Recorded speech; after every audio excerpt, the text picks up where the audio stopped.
Урматтуу төрагалык кылуучу. Бир гана сураныч, мына ушул болчу да, сизден бир гана сураныч. Кумтөр боюнча мына бүгүн коалиция карап атат. Кумтөр боюнча өкмөттүк комиссияныкын. Өткөндө мен официалдуу түрдө кат жазганмын. Парламентте караганда сөзсүз түрдө мени чакыргыла. Себеби ачыла элек фактылар бар, коррупциялык элементтерде. Ошолордун бардыгын ачып беришибиз керек. Бул жеке Жапаровдун гана маселеси эмес Кумтөр, сиздики дагы. Ошон үчүн парламент кайрылып калса, мени бир 2 саатка, 3 саатка ошо СИЗОдон алып барып, отургузуп, катыштырганга токтом чыгарып бериңиз деп мен сизден өтүнөйүн деп атам. 5-ші микрофон, Курмантай Абдиевич.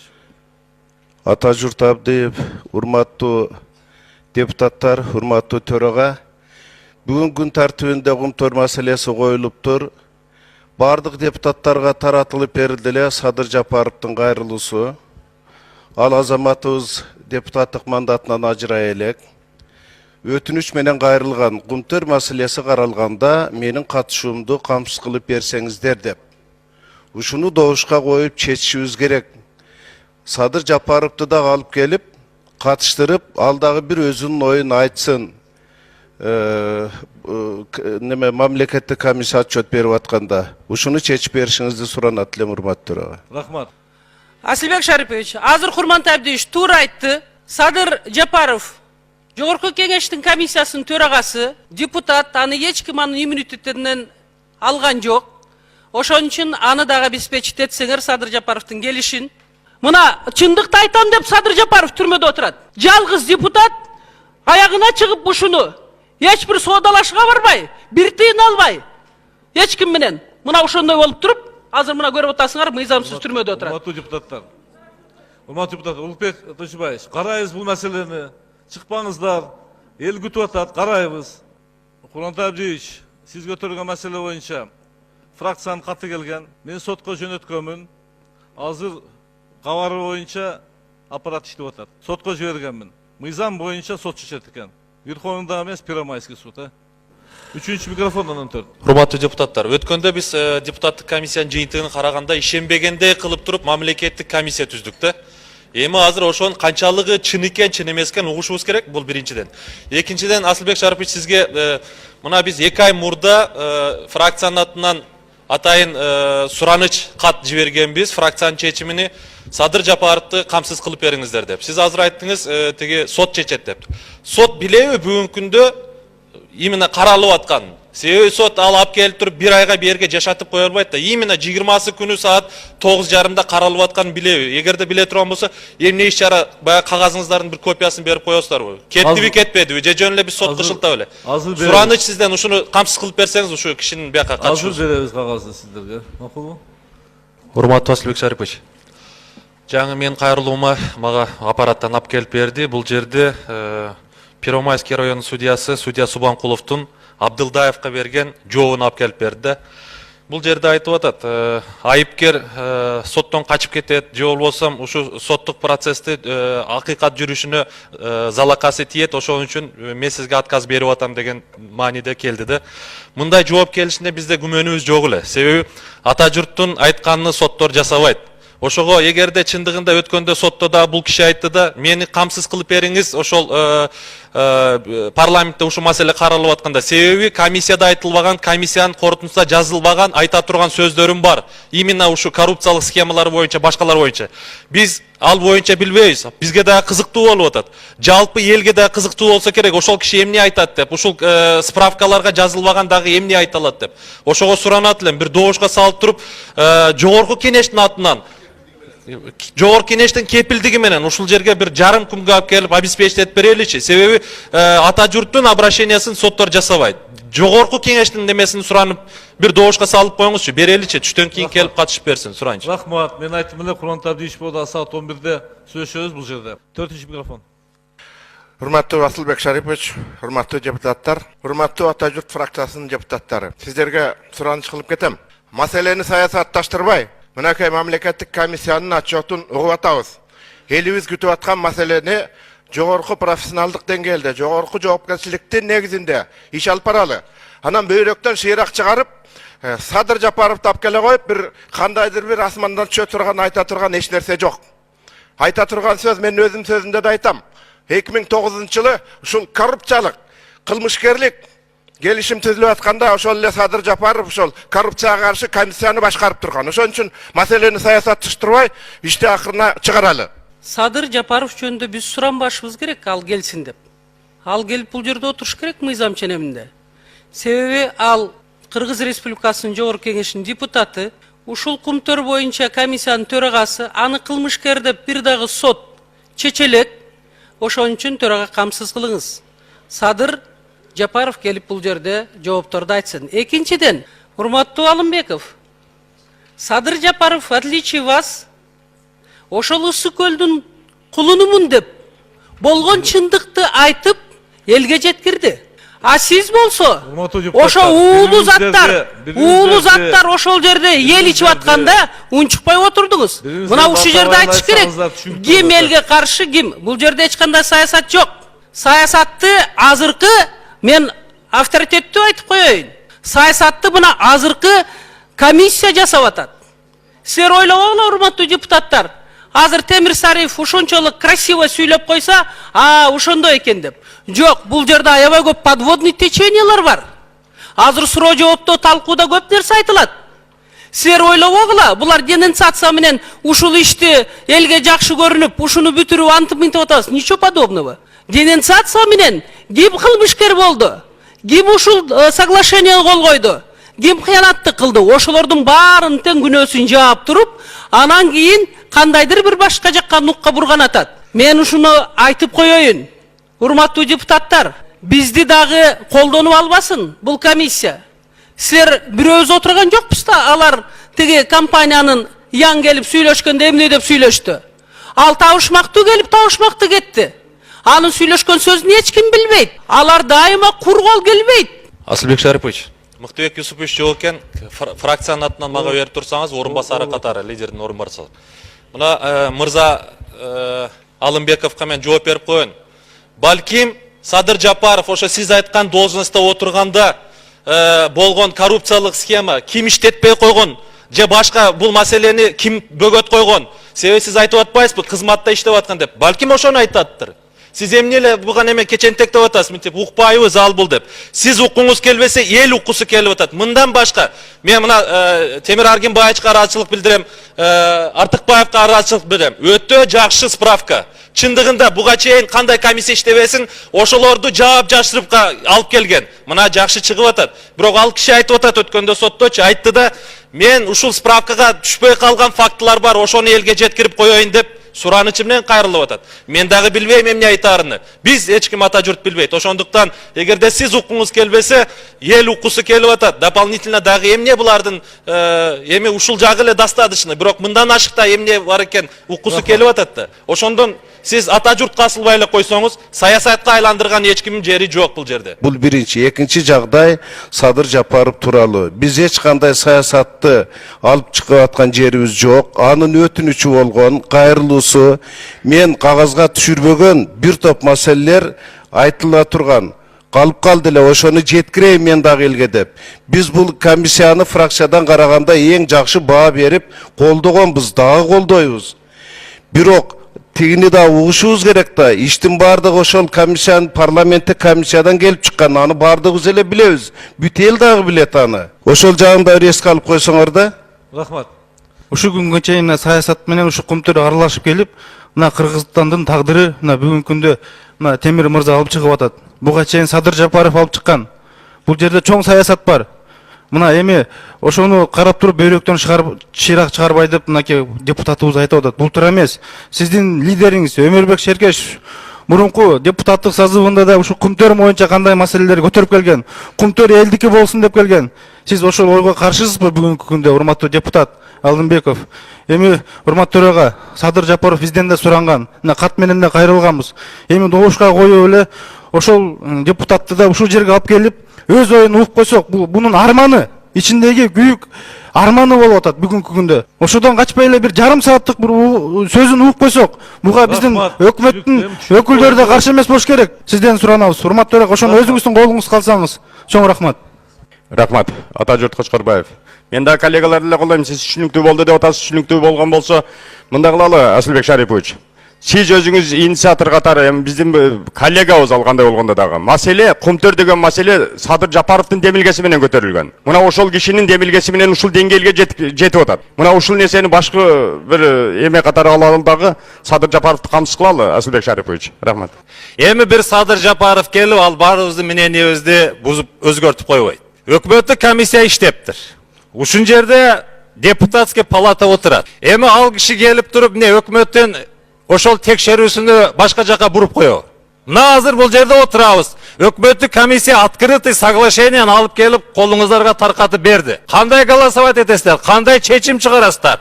Эмне бирөө жагын биз каршы добуш беребизби ушул соглашениеге? Открытый келип атат өкмөт. Өзүңүздөрдүн оюңуздарды кошуңуздар. Садыр Жапаров келгенден кийин өзгөрүп калабы биздин мененибиз. 4-нчү микрофон. Рахмат, Эздебука Султанов, урматтуу төрага. Biz qaysı mizamdın qaysı reglamentin negizinde bu meseleni götürüp atabız men düşünbөй атам. Бұл birinci. Екінші мәселе бұл дүние жүзінде, misal үшін бүгінгі күндө мындай камакта отырған, же болбосо мындай сурак берип жүргөн адам эч качан келип туруп өзүм ишим бар отурайын деген бул мындай маселе болгон эмес, болбойт дагы. Жок. Анан эми бул Кумтөр маселеси бул бир эле Садыр Жапаров көтөргөн жок муну. Бул бир жолу мындай бир адамды мындай автор кылып койгон тур эмес болчу. Бул маселе 20 жылдан бери көтөрүлүп келаткан маселе.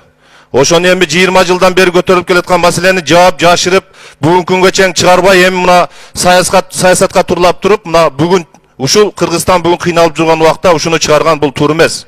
Мына өкмөттүк комиссия түзүлгөндө дагы кээ бир партиялар өзүнүн ошо комиссияга мүчөсүн берген эмес, бербей койгон бүгүнкү күндө. Мына ошол боюнча мына өкмөттүн комиссиясынын жыйынтыгы чыкты. Мына биздин кээ бир депутаттар мындай комиссиянын жыйынтыгын биз угула элек, мына чындап ушундай жакшы жыйынтык чыгыптыр деп туруп, мына өткөндө өзүңүздөр микрофондо уктуңуздар. Ошон үчүн урматтуу төрага регламент боюнча иш алып бара берсеңиз сизден сураныч. Рахмат. Асылбек Шарипович, бул жерде сотко давление кылган эч ким жок. Биз суранайлы деп атабыз, жогорку кеңештин атынан эле. Укуңар келбесе укпай эле койгула.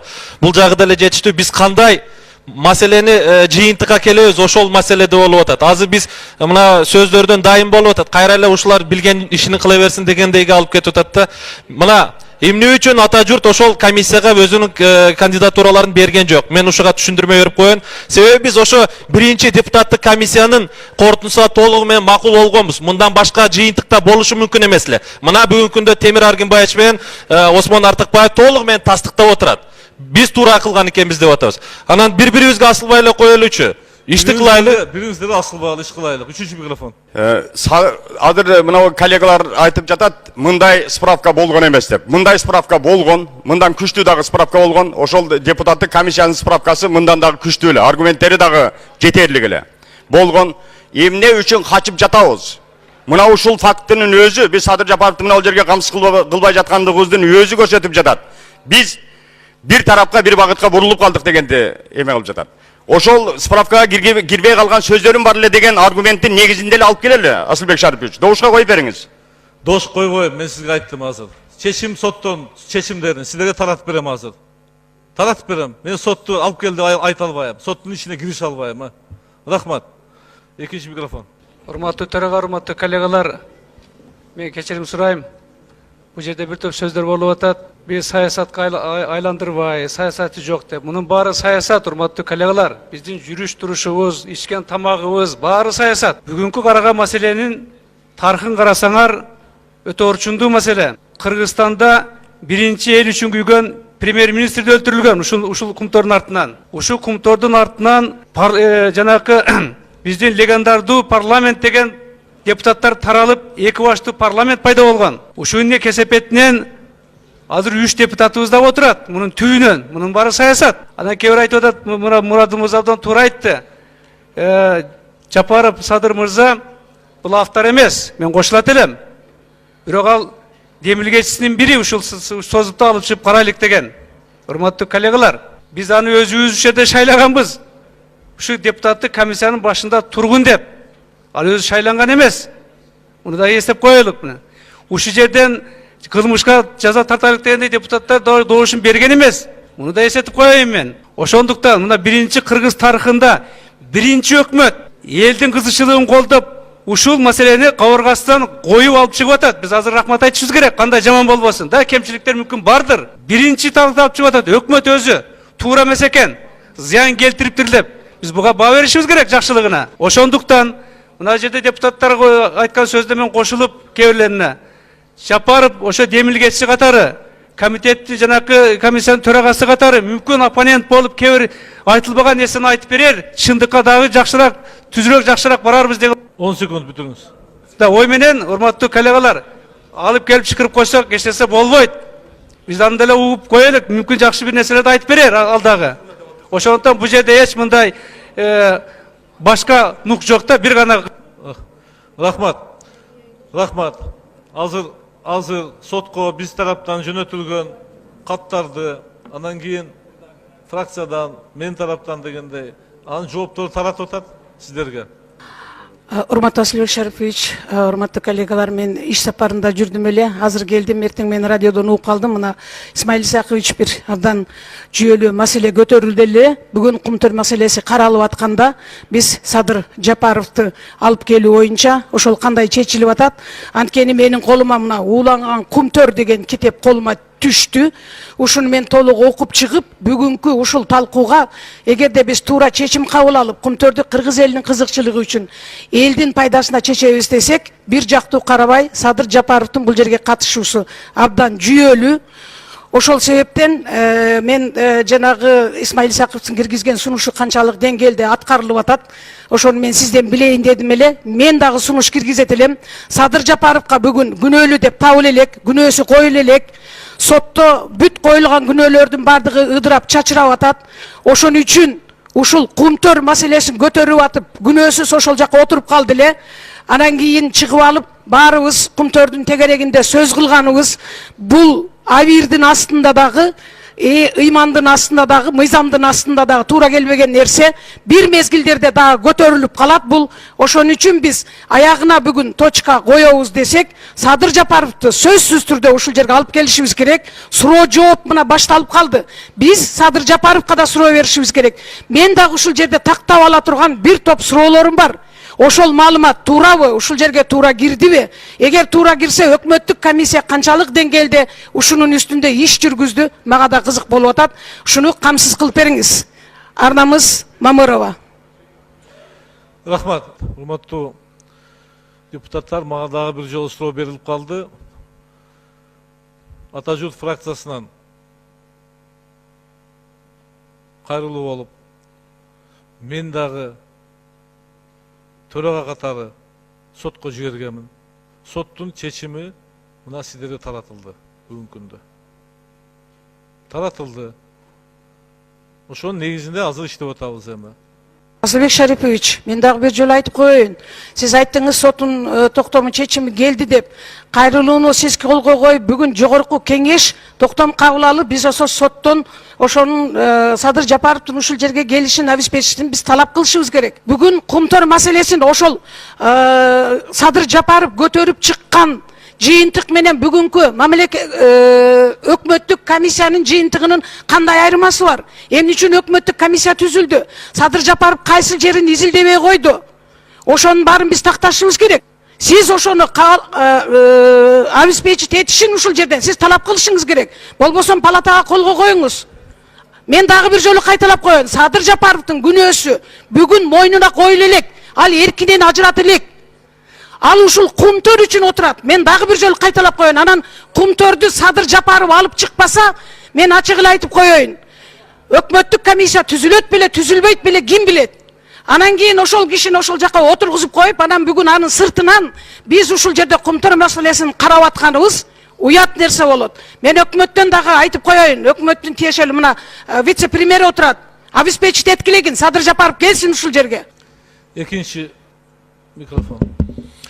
Урматтуу депутаттар, колубузда спикердин каты турат сотко жөнөткөн. Соттун чечими турат. Биз соттун чечимине кийлигише албайбыз. Ага нааразы болгондор апелляция берсин анда жогорку сот органына. Ошол аркылуу чечип келсин.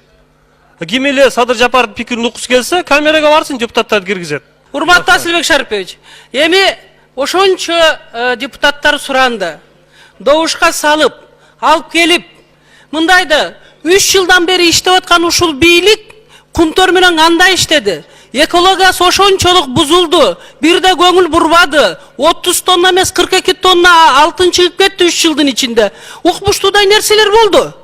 Анан бизде дагы недоверие бар өкмөттүн жыйынтыгын ачыгын эле айталы. Мен жөндөн жөн айткан жокмун. Эртең Сариев менен Сатыбалдиевди кылмыш жобуна тартабыз деген күчтөр чыкса, я абсолютно удивляться не буду.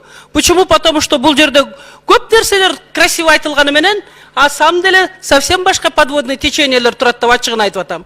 Ошон үчүн Садыр Жапаровду алып келүү боюнча добушка коюп бериңиз. Мен ойлойм, депутаттар баары тең. Андай Садыр Жапаров все равно тарыхта калды. Ошол көтөрүп чыкты, аягына дери чыкты. Эч ким менен соодалашкан жок. Эч кимге мындай өзүнүн диндик каны төгүлгөн Ысык көлдүн ыйыктыгын ошол жигит көрсөтө алды.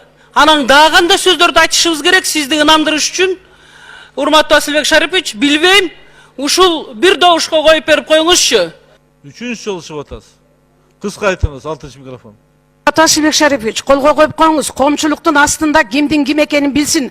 Садыр Жапаровду кээ бир менин коллегаларым уккусу келбесе, бүгүн коомчулук уккусу келип турат. Биз ушундай чыга калып, жетим жүгүрүк болгонубуздун айынан 20 жылдан бери байлыгыбызга ээ болбой келдик. Садыр Жапаровду уккусу келбегендер залдан чыгып кетсин. Ушул жерде стенограммага микрофон аркылуу сүйлөсүн, коомчулукка керек болуп атат бүгүн. Колго коюп коюңуз. Эгер каршы болсо коомчулук билсин, коомчулукка ачык болсун. Арнамыз Мамырова. Дош койбойм, мен сизге айттым азыр. Чечим соттон чечимдерин силерге таратып берем азыр. Таратып берем. Мен сотту алып кел деп айта албайм. Соттун ичине кирише албайм. Рахмат. Стенограмма үчүн айтып койлу. Анан кийин бир мындай маалымат бар да, жана Садыр Жапаровду ушул жерге алып кел десе, элдин баары так секирип чычалады да, бир момундай деген маалымат бар. Темир Аргынбаевич, 2011 жылы октябрь айында Түркияга жер титирөөгө гум помощь жөнөтүлүп атыптыр. Ошол гум помощь жөнөтүлүп атканда Кыргызстандан крупный суммадагы алтын чыгып кетип атат деген маалымат түшөт. Ошол маалыматты изилдөө үчүн биздин депутаттар кызыктар болуп калат. Аэропортко звонить этип ошол жүк алып чыгып кетип атканда биздин да жүктөрүбүз бар эле, айтып койгула деп кабар беришет. Бирок кандайдыр бир бүтүрүп коюңуз. Койсоңуз, бир 2-3 депутат сүйлөшүп калышат. Ошонун негизинде кандайдыр бир маалымат жетет дагы, ал жүк ошол күнү жөнөтүлбөй калат. Самолетко толбой калды деп. Эртеси күнү дагы барат Садыр Жапаров. Жок, толбой атат деп, анан кийин ошол күнү түн ичинде ошол самолет Түркияга жөнөтүлөт. Эмнегедир Түркияга барып түшкөндө туура эмес конуп алып, түрктөрдүн токтоп турган самолетунун канатына тийип, кичине авариялык состоянияга туш келет. Бул жерден гуманитардык жардамды түшүргөнгө болбойт, бул аварияга учурап калды деп, ошол самолетту ангарга киргизип, самолеттун гаражына биздин тил менен айтканда, ошол жүктөр түшүрүлүп кетет. Такталбаган маалыматка караганда 3 тонна алтын чыгып кеткен деген маалымат бар. Ушул нерсени мына Кумтөр маселеси каралып, алтын маселесинин тегерегинде болуп аткандан кийин биз ушуну тактап, бул маалымат кандайча чыкты эле, ошол мезгилде Садыр Жапаровга ким айтты эле, кандайча кызыктар болуп калды эле деп айтып алайлы десек макул болбой койдуңар. Мен маалымат үчүн, стенограмма үчүн айтып коёюн. Рахмат. Бөлөш Аманбаевна, сиз берген маалымат бизде жок. Эгерде ушундай маалымат болсо, муну токтоосуз түрдө укук коргоо органдарына бериш керек. Эгерде мындай маалыматты бирөө катып отурса, мен ойлойм, бул өзүнчө эле Кыргызстан үчүн дагы абдан чоң зыян келтире турган нерсе да. Ошон үчүн токтоосуз түрдө бериш керек, жазып туруп. И укук коргоо органдары бул боюнча иликтөө башташ керек. Асылбек Шарипович, Темир Аргынбаевич, азыр мен бир маалыматты айтсам, андай маалымат болсо белгилет. Мен дагы билейин деп, ушул маалыматтын чын төгүнүн тактайын деп сурап атам. Анын үчүн Садыр Жапаровго барып сурагыла, же Садыр Жапаровду ушул жерге алып келгиле, айтып берет. Ал каяктан укту, кандай маалымат чыкты, жөндөн жөн эле маалымат шамалдай болуп эле көрүнгөн жерде учуп жүрө бербейт да, туурабы? Эмнеге негиздеп ошондой маалыматты укту, каяктан алды? Садыр Жапаровдон сурап тактап койгула. Бул чоң маалымат, туура айтасыз, Темир Аргынбаевич. Муну деген такташ керек. Мен сизге айтып атам, Темир Аргынбаевич. Асылбек Шарипович болсо ушундай эле учуп эле шашып атат да, эптеп-септеп эле нары бери эле жумдап эсектеп. Шашпаңыз, Асылбек Шарипович. Шашпаңыз. Тарых бул, жооп бере турган мезгил келет. 40 жылдан кийин да чыгып атат. кылык жоруктун бардыгы. Ошон үчүн тактап койгондон эчтеке болбойт. Сизге ашыгы менен убакыт бердим эли караганда. Ошон үчүн сиз дагы бер деп атасыз. Ошого айттым мен болду деп эле.